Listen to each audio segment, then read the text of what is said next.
BBC বাংলার সাক্ষাৎকারে আপনাদের স্বাগতম। আজ আমাদের সাথে যিনি রয়েছেন তিনি বাংলাদেশের রাজনীতির সবচেয়ে আলোচিত ব্যক্তিত্ব।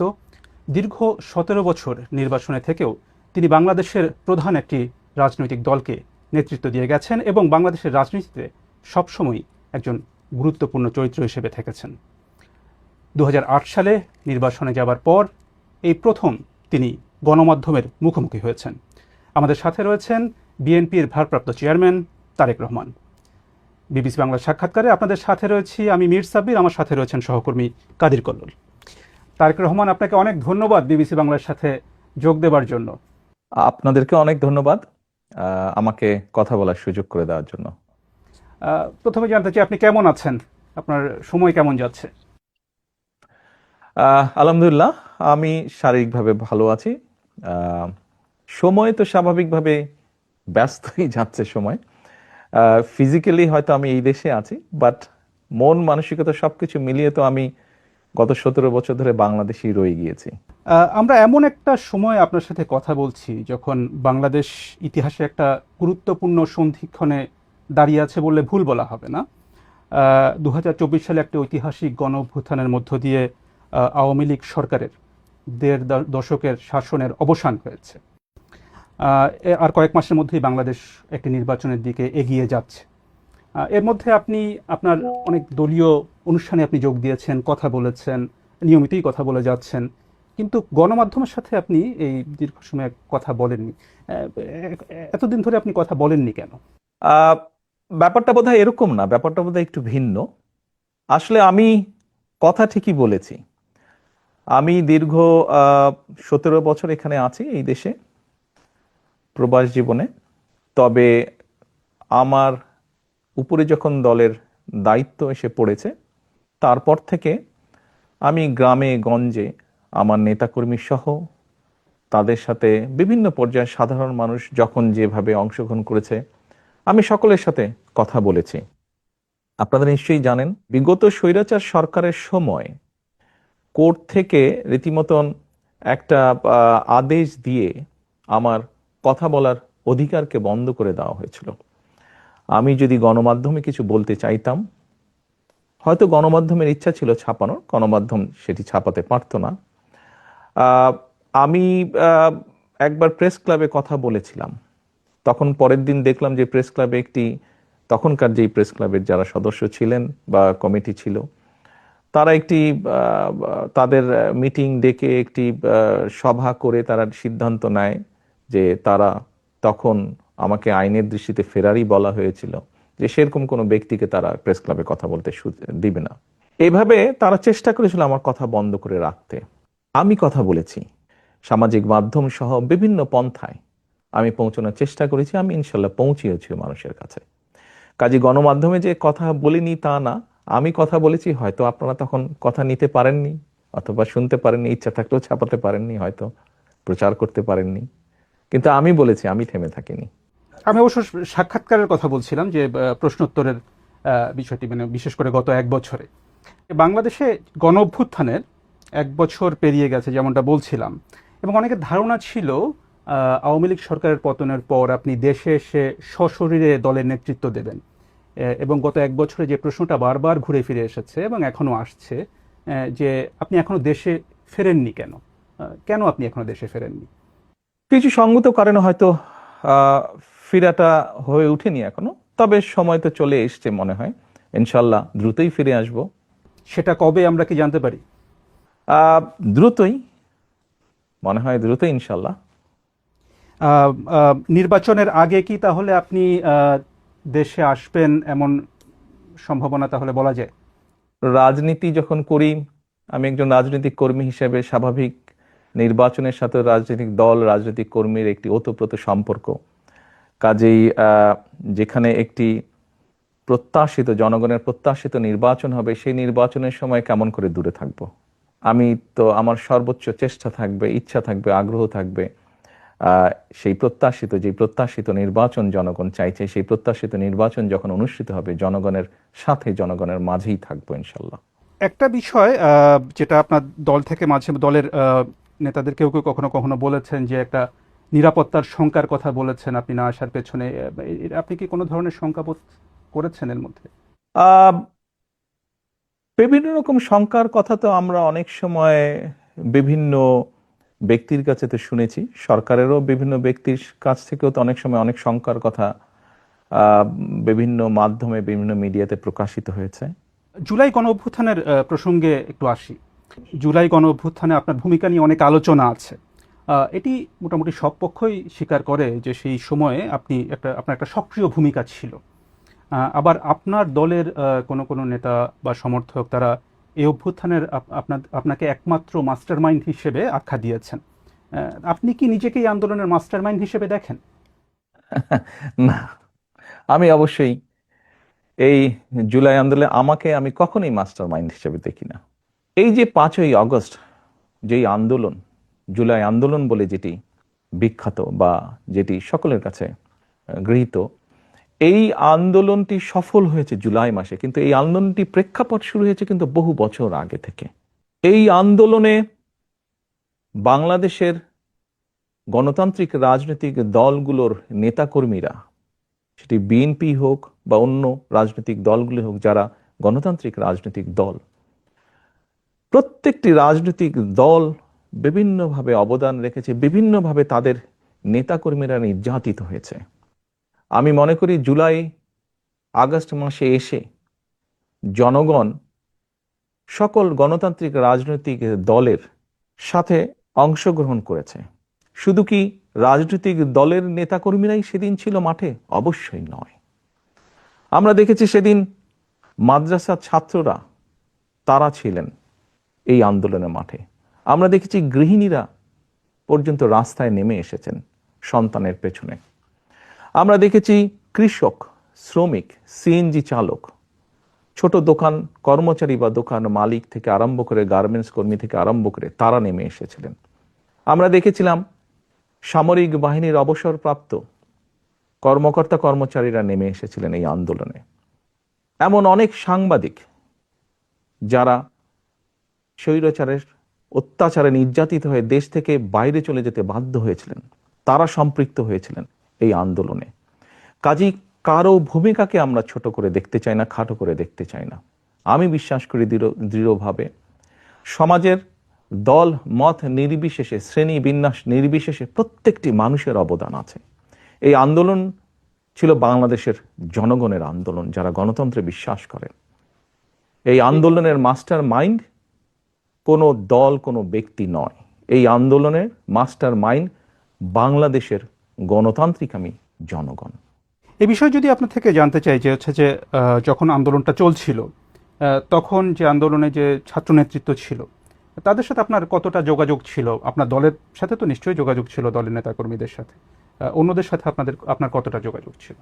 স্বাভাবিকভাবে আমি যেহেতু বাইরে থেকে কাজ করছি, আমাকে যোগাযোগটা অনলাইনের মাধ্যমে রাখতে হয়েছে। এবং সেই দিনগুলোতে আপনাদের নিশ্চয়ই মনে আছে যে টেলিফোন সিস্টেম বা অনলাইন সিস্টেমের কি অবস্থা করেছিল স্বৈরাচার। আপনি যোগাযোগের যেটি কথা বলেছেন, এই যোগাযোগটি প্রত্যক্ষ পরোক্ষ বিভিন্নভাবে আমাদেরকে করতে হয়েছে, বিভিন্ন মাধ্যমে করতে হয়েছে। যোগাযোগটা যে খুব স্মুথ সব সময় থেকেছে তা নয়। প্রত্যেকে সহযোগিতা করেছি আমরা। এই যে ছাত্র জনতার যে অভ্যুত্থান, সেটির পরে এটার কৃতিত্ব কার সেটা নিয়ে বিভিন্ন পক্ষ দাবি করেছে। তাতে কি আপনার মনে হয় যে এর ফলে বিভিন্ন পক্ষের যে সংকীর্ণ স্বার্থ পূরণের চেষ্টা সেটাই একটু বেশি প্রকট হয়েছে, এবং এখানে বিএনপির আসলে কোনো দায় আছে কিনা? দেখুন, ব্যাপারটা আমরা যদি একটু অন্যভাবে দেখি, বাংলাদেশের ইতিহাসে এখন পর্যন্ত এটি একটি অবিস্মরণীয় ঘটনা। এই আন্দোলন, মানুষের এই আত্মত্যাগ। সাধারণত কোনো রাজনৈতিক আন্দোলনে, স্বৈরাচারের বিরুদ্ধে আন্দোলনে শিশু হত্যা হয় না, শিশু শহীদ হয় না, শিশু মৃত্যুবরণ করে না। বাট আমরা দেখেছি এই আন্দোলনে, স্বৈরাচারের এই আন্দোলনে যতটুকু আমার মনে আছে, প্রায় 63 জন শিশু শহীদ হয়েছে, মারা গিয়েছে। আমি আগেই বলেছি, আপনার আগের প্রশ্নের উত্তরে বলেছি যে এই আন্দোলনের ক্রেডিট দল মত নির্বিশেষে বাংলাদেশের জনগণের, কোনো একটি রাজনৈতিক দলের নয়। অনেকে হয়তো অনেক কিছু বলে থাকতে পারেন, ডিমান্ড করতে পারেন, সেটি তাদের অবস্থান। আমি বা আমার দলের অবস্থান হচ্ছে আন্দোলন হয়ে গিয়েছে, আন্দোলনের জনগণ সফলতা লাভ করেছেন। আন্দোলনে স্বাভাবিকভাবেই দুটো পক্ষ আছে। একটি পক্ষ হচ্ছে মানুষ শহীদ হয়েছে, 2000 মতন মানুষকে হত্যা করা হয়েছে আন্দোলনে। আবার আরেকটি পক্ষ হচ্ছে প্রায় 30,000-এর মতন মানুষ বিভিন্নভাবে ক্ষতিগ্রস্ত হয়েছেন, পঙ্গুত্ব বরণ করেছেন, অন্ধ হয়ে গিয়েছেন। আমার মনে হয় আমাদের উচিত হবে এখন, আমাদের সকলের উচিত হবে রাষ্ট্রসহ, সরকার সহ, রাজনৈতিক দলগুলোর যার যতটুকু সম্ভব সেই পরিবারগুলোর পাশে গিয়ে দাঁড়ানো, যতটুকু সহযোগিতা তাদেরকে করা যায়, যতটুকু সম্ভব তাদের পাশে দাঁড়ানো, তাদের তাদের তাদের এই আত্মত্যাগের প্রতি সম্মান জানানো। আগামী কয়েক মাস পরে নির্বাচনের কথা রয়েছে। নির্বাচনে বিএনপির প্রস্তুতি এবং কৌশল নিয়ে আমরা কথা বলবো। তো এই বিষয়ে আপনাকে প্রথম প্রশ্নটি করছেন আমার সহকর্মী কাদির কল্লোল। নির্বাচন প্রসঙ্গে যদি আসি, অন্তর্বর্তী সরকারের শুরু থেকেই দেখা গেছে যে বিএনপির পক্ষ থেকে দ্রুত নির্বাচন দাবি করা হয়েছে। সরকার গড়িমসি করছে, এ ধরনের অভিযোগও বিএনপির নেতারা করে আসছেন। তো এখন দেখা যাচ্ছে যে অন্তর্বর্তী সরকারের প্রধান উপদেষ্টা অধ্যাপক মোহাম্মদ ইউনূস এবং নির্বাচন কমিশন তারা ফেব্রুয়ারিতে একটা নির্বাচনের সময় দিয়েছেন। তো ফেব্রুয়ারিতেই নির্বাচন হবে, আপনাদের আস্থা কতটা আসলে তাতে? বিএনপি প্রথম থেকেই বলে আসছিল যে যত দ্রুত নির্বাচনটি হবে তত দ্রুত দেশের মধ্যে একটি স্থিতিশীলতা আসবে। দেখুন, বাংলাদেশের মানুষ গত 17 বছর যাবৎ তাদের রাজনৈতিক অধিকার যেমন তাদের কাছ থেকে কেড়ে নেওয়া হয়েছিল, তাদেরকে তাদের অর্থনৈতিক সমৃদ্ধি থেকেও বঞ্চিত করা হয়েছিল, যার ফলশ্রুতিতে আমরা সমাজে অনেকগুলো পর্যায়ক্রমিকভাবে স্পিল ওভার ইফেক্ট বলতে যা বোঝায় অনেকগুলো খারাপ লক্ষণ দেখেছি। বেকার সমস্যা বেড়েছে, দারিদ্রতা বেড়েছে, শিক্ষা ব্যবস্থা ধীরে ধীরে ধ্বংস হয়ে গিয়েছে, চিকিৎসা ব্যবস্থা ধীরে ধীরে ধ্বংস হয়ে গিয়েছে, কৃষি ব্যবস্থা ধীরে ধীরে ধ্বংস হয়েছে। আমরা সেজন্যই বলেছিলাম যে যত দ্রুত নির্বাচন হবে, যত দ্রুত দেশের মালিক যারা অর্থাৎ জনগণ, তাদের কাছে যখন সেই অধিকার ফিরিয়ে দেওয়া হবে, তারা যখন সিদ্ধান্ত নেবে, অর্থাৎ দেশের মালিক যখন সিদ্ধান্ত নেবে দেশ কারা কিভাবে পরিচালিত করবে, তত দ্রুত দেশে স্থিতিশীলতা ফিরে আসবে। কারণ প্রকৃতভাবে নির্বাচিত একটি সরকার অবশ্যই জনগণের যেই চাওয়া, অর্থাৎ জনগণ যেভাবে চায় সেই বিষয়গুলোকে তারা অ্যাড্রেস করবে। ইয়েস, একটি নির্বাচন হলেই যে সব রাতারাতি সব ঠিক হয়ে যাবে তা না। সমস্যাগুলোকে যখন আপনি অ্যাড্রেস করবেন, খুব স্বাভাবিকভাবেই ধীরে ধীরে সমস্যা কমতে শুরু করবে। আমরা আনন্দিত যে দেরিতে হলেও সরকার জিনিসটি উপলব্ধি করতে পেরেছেন। আমরা ডিসেম্বরের ভিতরে চেয়েছিলাম, ওনারা ফেব্রুয়ারির ভিতরে এখন নির্বাচনটি করতে চাইছেন। আমরা আস্থা রাখতে চাই যে সরকার সে ব্যাপারে সব রকম উদ্যোগ পর্যায়ক্রমিকভাবে গ্রহণ করবেন। এখন যেহেতু আপনারা বলছেন যে আপনারা আস্থা রাখতে চান, সেখানে নির্বাচন নিয়ে আপনার পরিকল্পনাটা কি? মানে এককভাবে বিএনপি নির্বাচন করবে, মানে দলগতভাবে, নাকি জোটবদ্ধভাবে আসন ভাগাভাগির মাধ্যমে নির্বাচন করবে? খুব ট্রিকি কোয়েশ্চেন একটু। দেখুন, আমরা প্রায় 64টি রাজনৈতিক দল বিগত স্বৈরাচারের সময় যার যার অবস্থান থেকে রাজপথে আন্দোলন গড়ে তোলার চেষ্টা করেছে। আমরা চেষ্টা করেছিলাম কম বেশি একসাথে কাজ করার জন্য। এমনকি আমরা যে 31 দফা দিয়েছি রাষ্ট্র পুনর্গঠনের, এটি ছিল প্রথমে 2016 সালে আমরা দিয়েছিলাম শুধু বিএনপির পক্ষ থেকে। পরবর্তীতে ভিশন 2030 ছিল যেটা, পরবর্তীতে এটিকে আমরা কিছুটা আরো একটু ডেভেলপ করি, আমরা 27 দফা দিয়েছিলাম। পরবর্তীতে আমরা আমাদের সাথে যে রাজনৈতিক দলগুলো আছে তাদের সাথে পরামর্শ করে সকলের মতামত নিয়ে আমরা 31 দফা দিয়েছি। কারণটি হচ্ছে যে দলগুলোকে আমরা পেয়েছি আমাদের সাথে রাজপথের আন্দোলনে, আমরা চাই সকলকে সাথে নিয়ে রাষ্ট্র পুনর্গঠন করতে, সকলের মতামতকে সাথে নিয়ে আমরা রাষ্ট্র পুনর্গঠন করতে চাই। সেখানে তাহলে মানে যারা আন্দোলন করেছে তারাই, নাকি মানে মিত্র কারা হবে আসলে, কারা সাথে থাকবে আপনাদের নির্বাচনকে সামনে রেখে? ওই যে বললাম, কম বেশি সকলকে নিয়ে আমরা রাষ্ট্র গঠন করতে চাই। কিন্তু দেখা গেছে যে জামায়াতে ইসলামী তারা কিছু দলকে নিয়ে বিএনপি বিরোধী একটি জোট করার ইঙ্গিত দিচ্ছে। সেটিকে মানে মানে আপনারা কি উদ্বেগ হিসেবে দেখেন? মানে আপনারা কিভাবে দেখেন সেটা? দেখুন, কোনো দল বা সমষ্টিগতভাবে কোনো দল যদি বাংলাদেশের যে আইন আছে, বৈধ আইন আছে, বাংলাদেশের যেহেতু সংবিধান এখনো যেটি আছে, এই সব কিছুর ভেতরে থেকে, অর্থাৎ মানুষের সমর্থন, গ্রহণযোগ্যতা সবকিছুর ভেতরে থেকে যারা রাজনীতি করবে তারা করতেই পারে। এটাতে তো কোনো সমস্যা বা উদ্বেগের কোনো কারণ আমি দেখি না। সেখানে যদি তারা একটি আলাদা জোট করে, সেটি কি আপনাদের জন্য কোনো চ্যালেঞ্জ তৈরি করবে? না, কেন? ইলেকশন হলে তো ইলেকশনে প্রতিযোগিতা থাকতেই পারে, প্রতিদ্বন্দ্বিতা থাকতেই পারে, এতে উদ্বেগের কি আছে? বিএনপি তো আগেও নির্বাচন করেছে, বিভিন্ন সময় বিএনপি নির্বাচন করেছে, কম্পিটিশন করেই বিএনপি নির্বাচন করেছে, প্রতিযোগিতা করেছে, উদ্বেগের কিছু নাই তো। মনোনয়নের প্রশ্নে যদি আসি, সেখানে আপনাদের কৌশলটা কি হবে? এর আগে বিভিন্ন সময় নির্বাচনগুলোতে মানে পেশি শক্তির প্রভাব, টাকার প্রভাব, পারিবারিক বিষয় বিবেচনা, এই বিষয়গুলো বিভিন্ন সময় অভিযোগ আছে। এবার ভিন্ন কি হবে আসলে? আমরা কখনোই, আপনি যেই বিষয়গুলো বললেন, আমরা কখনোই এইসব বিবেচনায় নিয়ে কখনোই আমার দল নমিনেশন ব্যাপারে সিদ্ধান্ত নেয়নি। আমাদের নমিনেশনের ব্যাপারে সিদ্ধান্ত সবসময় কম বেশি যা ছিল বা ভবিষ্যতে আমরা যেটিকে মূল্যায়ন করব, সেটি হচ্ছে অবশ্যই কোন একটি পার্টিকুলার এলাকা থেকে আমরা আমাদের দলের এমন একজন ব্যক্তিকেই নমিনেশন দিতে চাইব যে ওই এলাকার সমস্যা সম্পর্কে সচেতন আছে, যার সাথে ওই এলাকার মানুষের সম্পৃক্ততা আছে, উঠা বসা আছে, যে ওই এলাকার মানুষের সমস্যার সমাধান করতে সক্ষম, যে ওই এলাকার বিভিন্ন শ্রেণীর মানুষ, তরুণ, নারী, মুরব্বী সহ ছাত্র ছাত্রী, সবার সাথে যার একটা কমিউনিকেশন আছে, এই ধরনের মানুষকেই আমরা প্রায়োরিটি দিব। খুবই স্বাভাবিক। অর্থাৎ যার প্রতি জনসমর্থন আছে, যে জনসমর্থনকে তার সাথে রাখতে পারে, জনগণের যার প্রতি সমর্থন আছে, সেরকম মানুষকে দেখেই আমরা নমিনেশন দেব। সেখানে তৃণমূলের মতামত কতটা প্রাধান্য পাবে? অভিযোগ যে তৃণমূলের মতামত প্রাধান্য কম পায়। না, ব্যাপারটা এরকম না। দেখুন, গণতন্ত্রে স্বাভাবিক যেখানেই গণতন্ত্র আছে সেখানে মতামত থাকতেই পারে, বিভিন্ন রকম মতামত, অভিযোগ।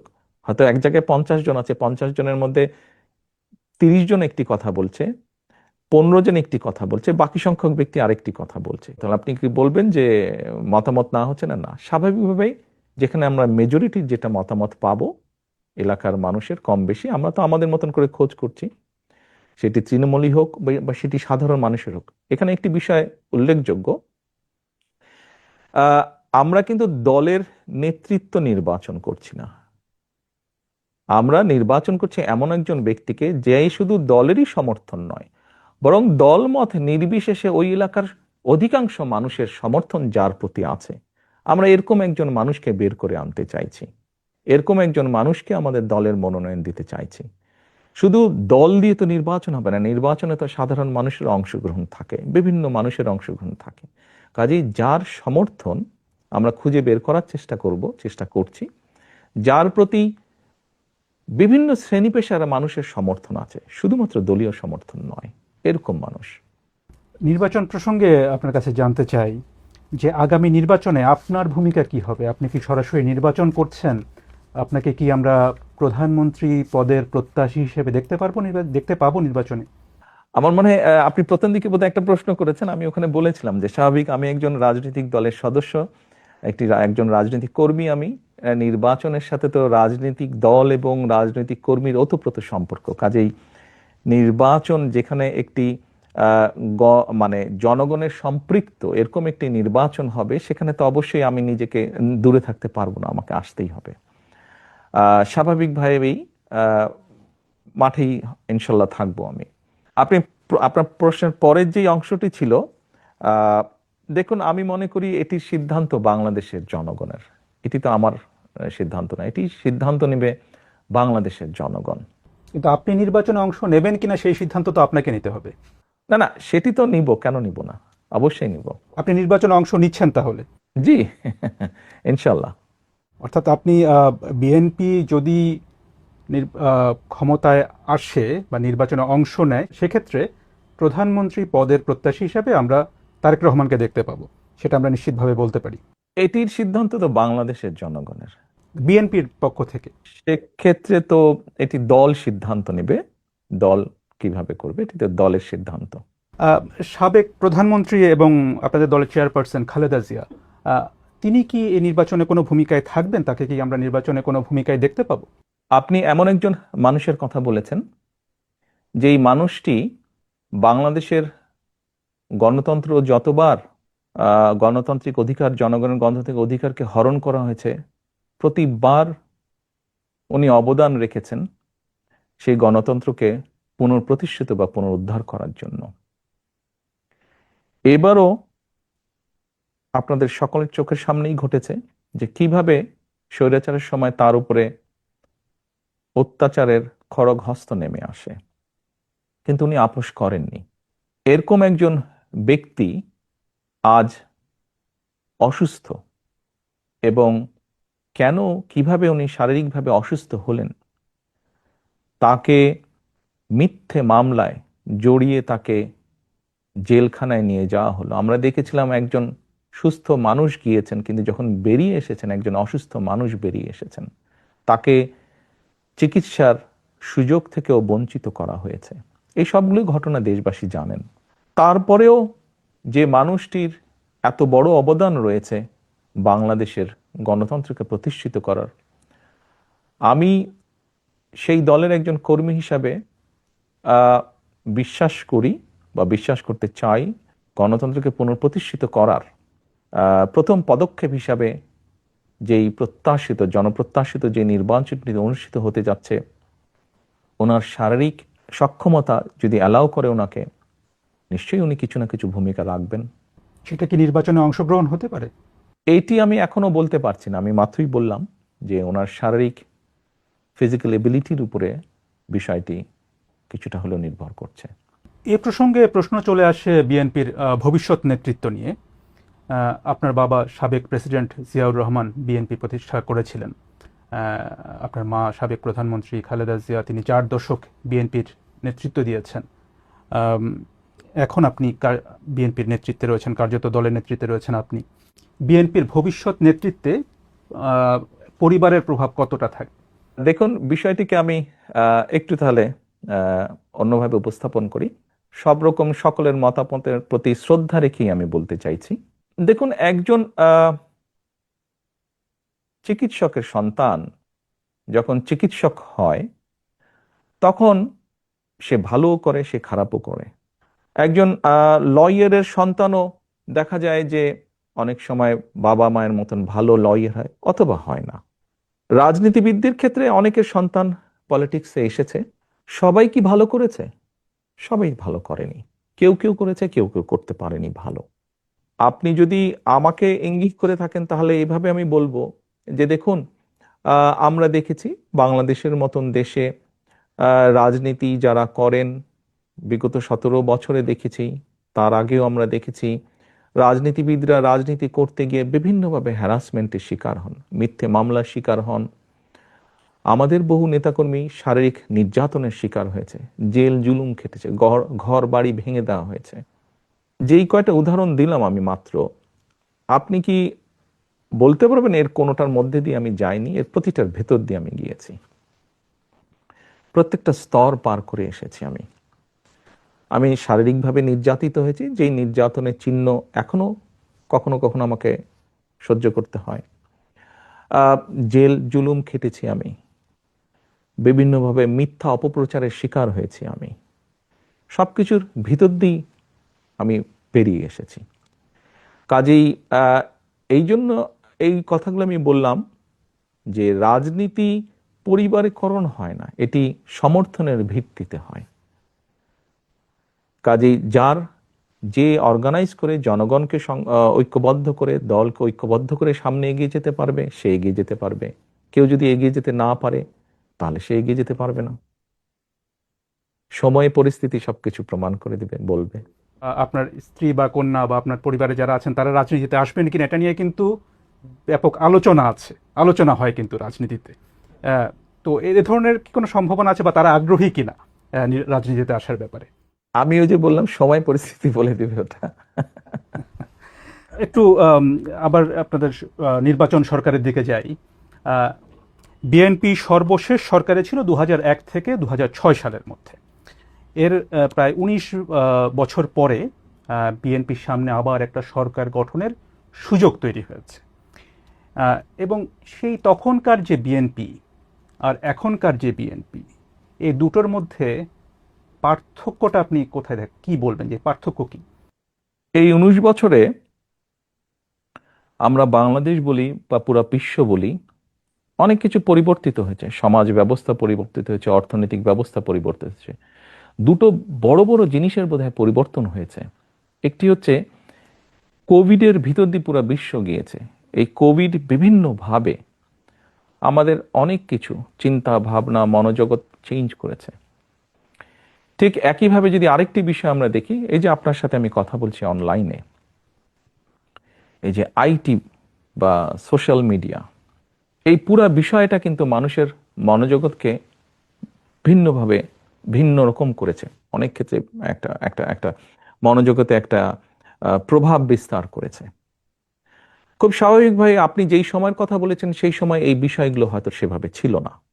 তো স্বাভাবিকভাবেই এই সব কিছু বিবেচনা করে সামনের দিনগুলোতে আমাদেরকে এই বিষয়গুলোকে গুরুত্ব রেখে বিভিন্ন বিষয়ে চিন্তা ভাবনা করতে হচ্ছে।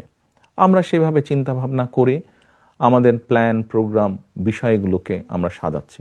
সেই সময় থেকে 19 বছর আগে আমাদের যেসব প্ল্যান প্রোগ্রাম ছিল তার থেকে কিছুটা পরিবর্তন হবে, কিন্তু ওই যে বেসিক যে জিনিসটা, সেটা হচ্ছে মানুষের বেটারমেন্ট, মানুষের ভালো ভালো কিছু করার জন্য, মানুষ যাতে আজকে যেমন আছে আগামীকাল যাতে একটু বেটার থাকতে পারে।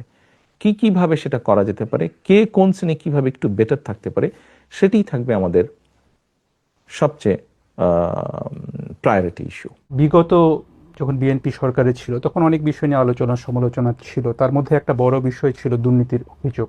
সরকারে যারা ছিলেন তাদের অনেকের বিরুদ্ধে, বা সেই সময় যেভাবে দুর্নীতি হচ্ছিল বিভিন্ন জায়গায়, আপনার নিশ্চয়ই মনে আছে যে দুর্নীতির সূচকে বাংলাদেশের অবস্থান নিয়ে তখন অনেক সমালোচনা হয়েছিল।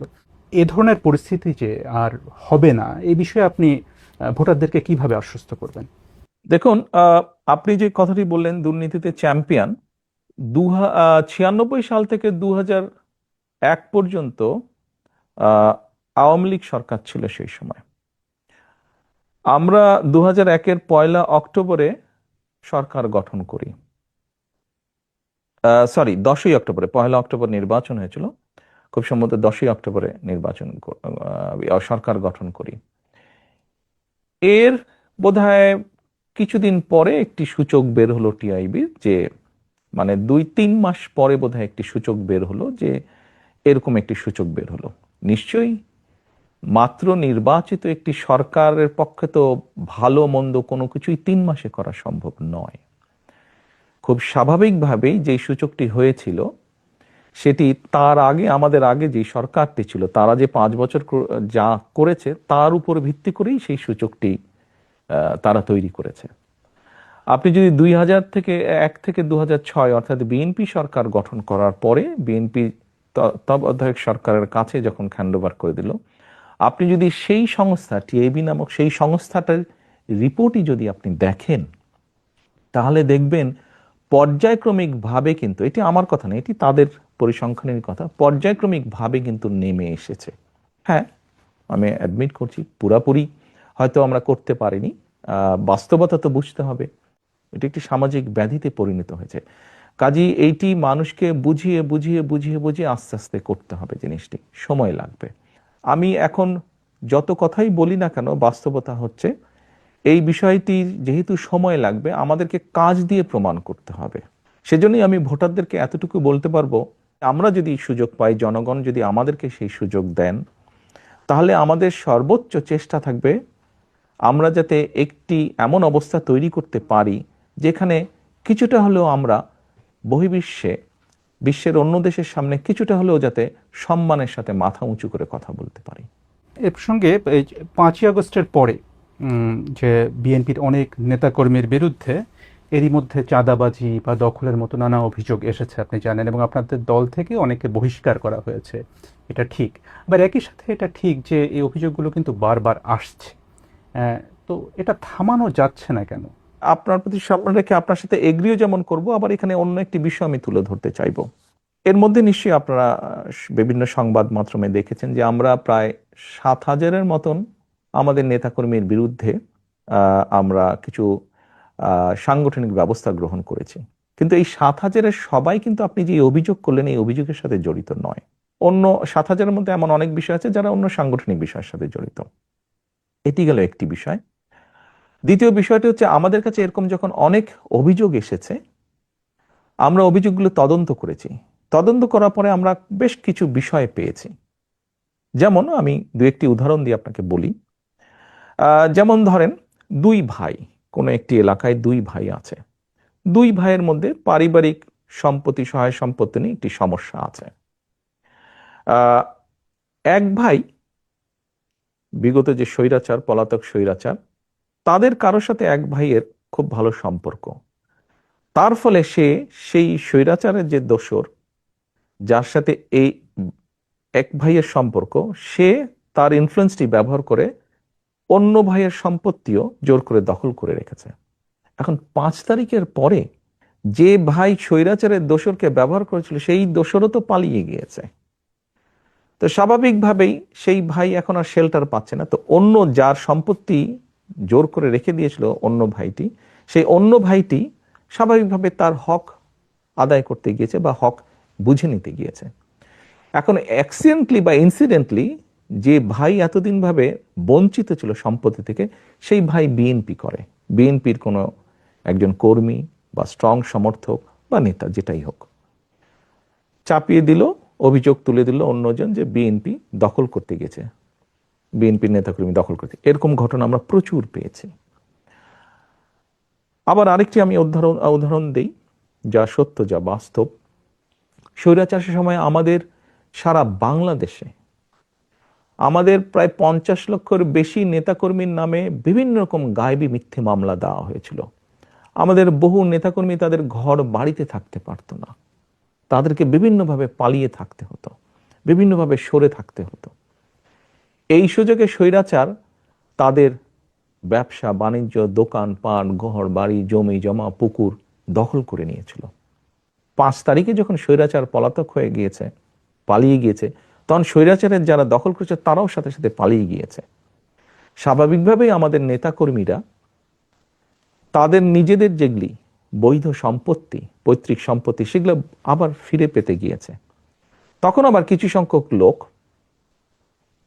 প্রচার করেছে যে বিএনপির লোকজন দখল করতে গিয়েছে। এরকম ঘটনা প্রচুর ঘটেছে।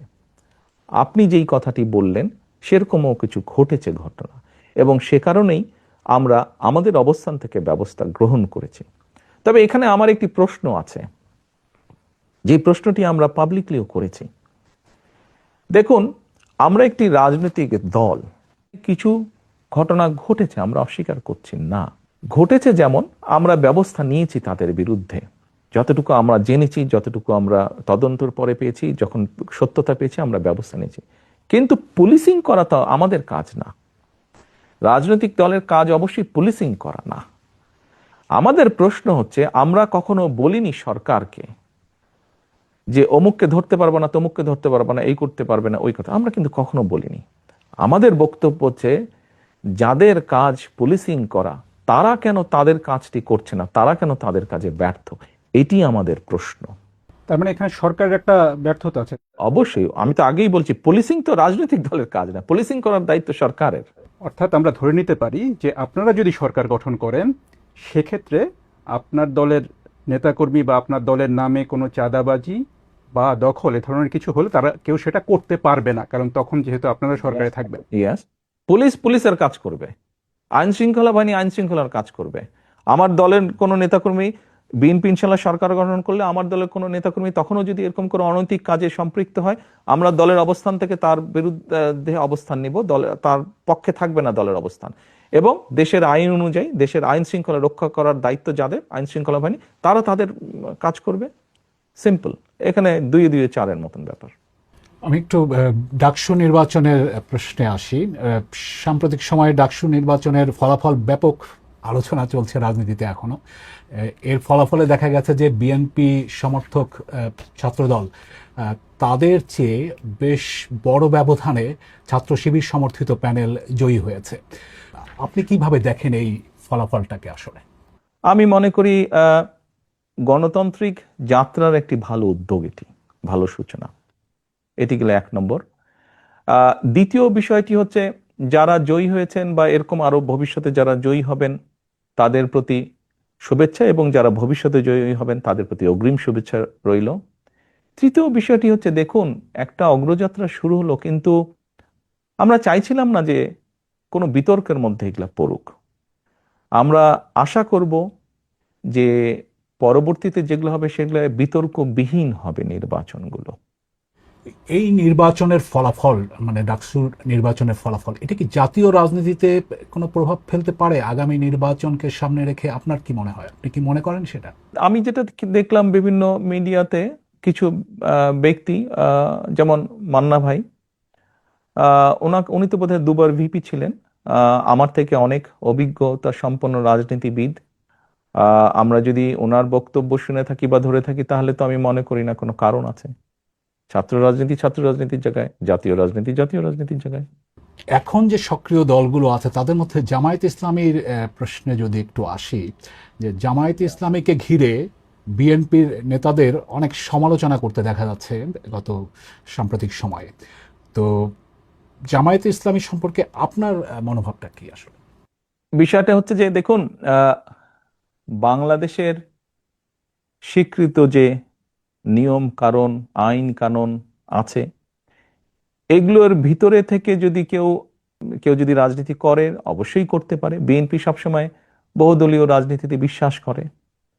কাজেই বিষয়টি আমরা এভাবেই দেখতে চাই। রাজনীতি করার, দেশের যে নিয়ম কারণ, আইন কানুন আছে, তার ভিতরে থেকে যারা রাজনীতি করবে, অবশ্যই সবার রাজনীতি করার অধিকার আছে।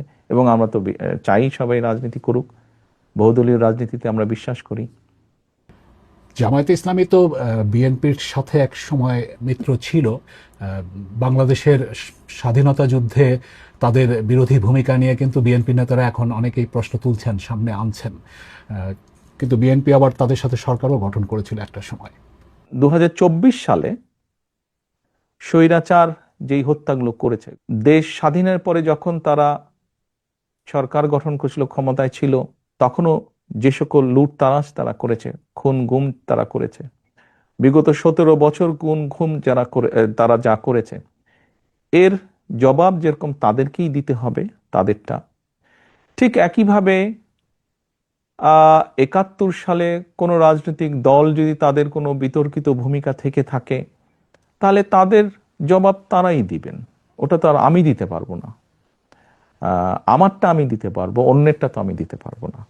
আপনি জুলাইয়ের সময়ের কথা বলছিলেন, সেই সময়ের হত্যাকাণ্ডের কথা বলছেন। সেই জুলাই গণঅভ্যুত্থানে ক্ষমতাচ্যুত আওয়ামী লীগ, তাদের ব্যাপারে আপনাদের বা বিএনপির অবস্থানটা কি আসলে? দেখুন, আমি 17 বছর যাবৎ প্রবাস জীবনে আছি।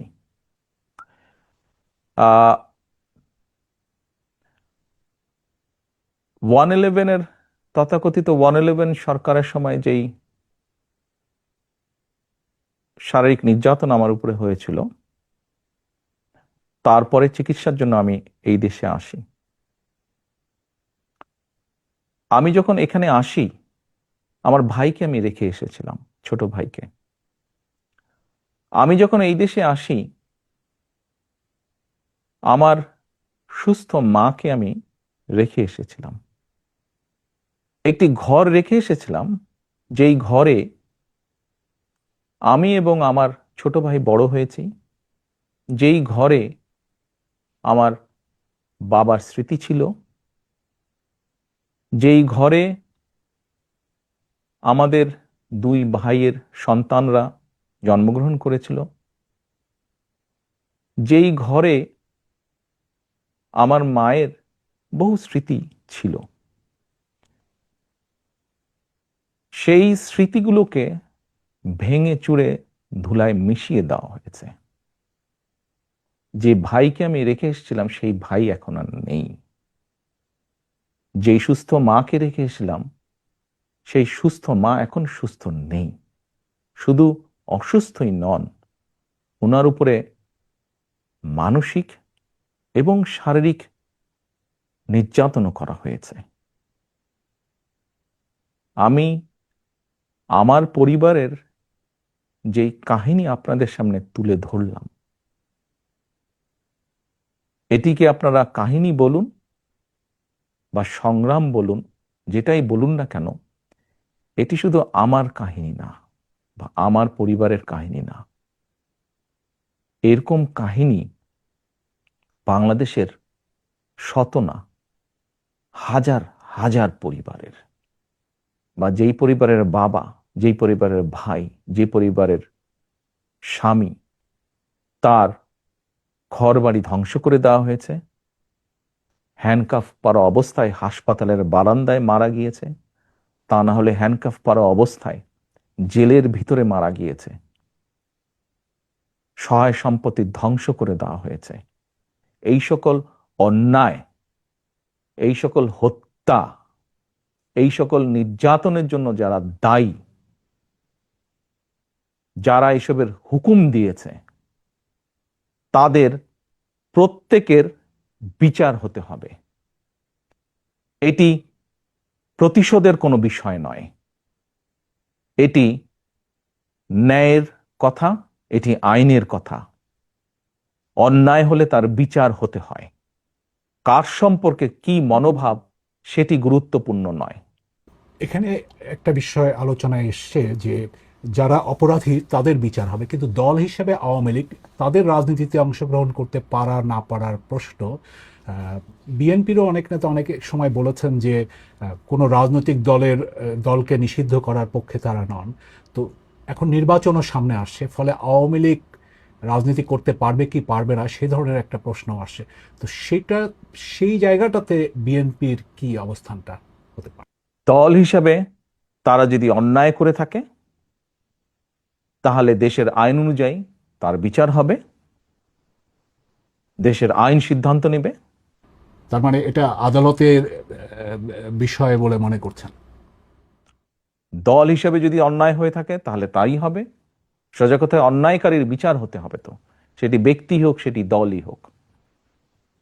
যারা জুলুম করেছে তাদের তো বিচার হতে হবে, সেটি ব্যক্তিও হতে পারে, সেটি দলও হতে পারে। আপনি ব্যক্তিগতভাবে কি মনে করেন, আওয়ামী লীগের কি বাংলাদেশের রাজনীতিতে থাকা উচিত নাকি না? আমার মনে হয় আপনার কোনো কোনো প্রশ্নের উত্তরে আমি মনে হয় বলেছিলাম যে আমরা রাজনীতি করি জনগণের জন্য।